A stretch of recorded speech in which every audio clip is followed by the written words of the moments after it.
মাননীয় মন্ত্রী মহোদয়া, যাই হোক, এটা যে তার যে বিলম্বিত বোধোদয় বলবো আমি, বা তিনি হঠাৎ করে কেন কথাগুলো বলেছেন তার অন্য কারণও থাকতে পারে, কেননা এগুলো তিনি জানতেন না তা নয়। তিনিও এই দপ্তরের, এই মন্ত্রকের রাষ্ট্রমন্ত্রী ছিলেন। তিনি বলছেন যে সরকারের টাকা ভূত প্রেতে গিলছে। আমার হয় ভালো মোবাইল দাও, নতুবা একটা মোবাইল বাবদ আমার 15,000 টাকা, যে কোনো একটা টাকা দুইটার একটা দাও, এবং টাকা হাতে হাতে না, অনলাইন, নাহলে মিডলে সমস্যা আছে, আছে না? হ্যাঁ, প্রচুর বুথপেট থাকে, বুথপেট থাকে, বুথপেটের দরকার নাই, অনলাইন। এই রাজ্যের প্রাক্তন সাংসদ,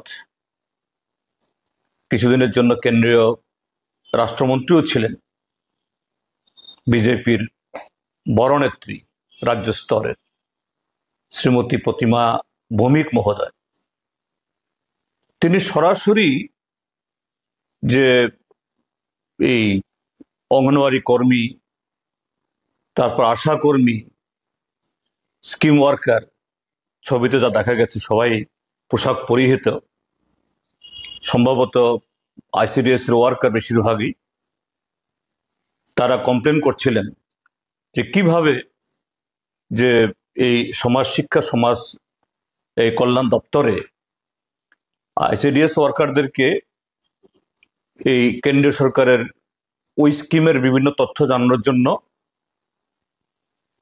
এই মোবাইল ফোন সরবরাহ করা হয়েছে।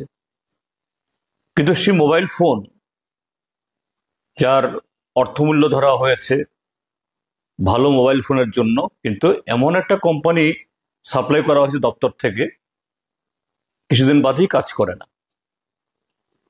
কিন্তু তাদেরকে আবার সরকারের সে তথ্য সরবরাহ করতে হয়, না করতে পারলে তাদেরকে জবাবদিহি করতে হয়।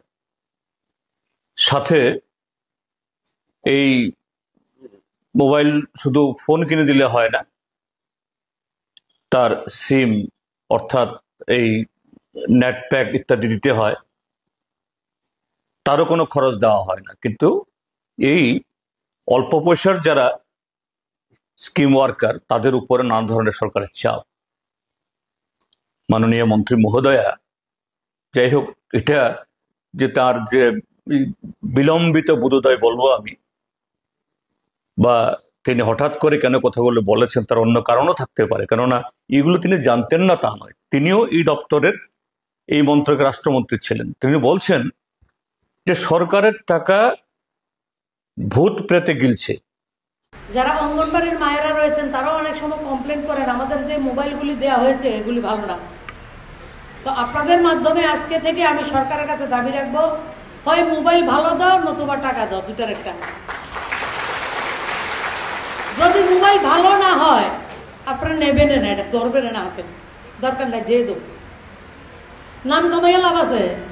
হ্যাঁ, বললো এটা ব্যবহারও করতাম পারতাম না, আর এটা কাজেও লাগতো না। তো কাজে না লাগে পয়সা খরচ করে, পয়সা কার? আমরা রে, তো পয়সাটা তো আমরা রে। এসব মোবাইলের আমার দরকার নাই। আমারও হয় ভালো মোবাইল দাও, নতুবা একটা মোবাইল বাবদ আমার 15,000 টাকা, যে কোনো একটা টাকা দুইটার একটা দাও, এবং টাকা হাতে হাতে না, অনলাইন, নাহলে মিডলে সমস্যা আছে, আছে না?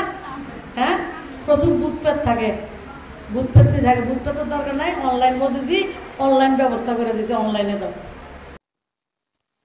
অর্থাৎ কদিন আগে একজন মন্ত্রী বলছেন আমরা সোর্স মানি থেকে অর্থ সংগ্রহ করি।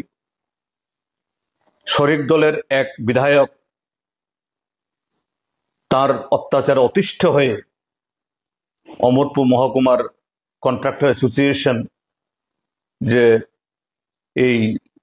সেই দলের সুপ্রিমোর কাছে, মুখ্যমন্ত্রীর কাছে, চিফ সেক্রেটারির কাছে অভিযোগ লিখিতভাবে দিচ্ছেন।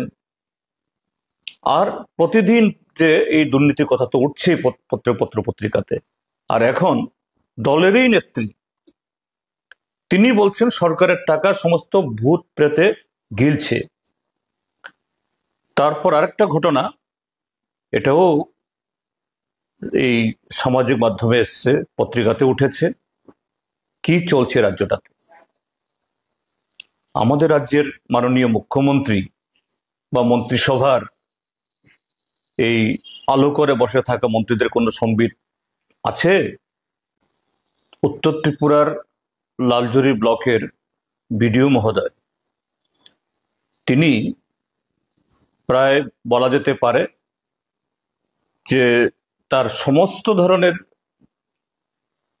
সৎ বা নিষ্ঠার সাথে অনেক চেষ্টা করার পরও যখন তিনি শাসক দলের লুটেরাদের হাত থেকে জনগণের অর্থ বাঁচাতে পারছেন না, শেষ পর্যন্ত তিনি তার পদত্যাগপত্র দাখিল করেছেন এই উত্তর ত্রিপুরার জেলা শাসকের কাছে। এবং যা খবর যে এই দুর্নীতি অনিয়মগুলো এটা রোখার জন্য তিনি এর আগে নানাভাবে চেষ্টা করেছেন, কিন্তু যখন দেখলো কাকস্য পরিবেদনা, তখন এই অন্যায়ের সাথে আপোষ করতে পারেননি। মেরুদণ্ড সোজা রেখে তিনি সরাসরি যে পদত্যাগপত্র দাখিল করে এই পঙ্কিল থেকে, পাপ থেকে নিজেকে আলাদা করার জন্য নিজের ক্ষতি স্বীকার করেও সে ভূমিকা রেখেছেন। কি চলছে রাজ্যটাতে? আমাদের রাজ্যের মাননীয় মুখ্যমন্ত্রী বা মন্ত্রিসভার এই আলো করে বসে থাকা মন্ত্রীদের কোনো সম্বিত আছে?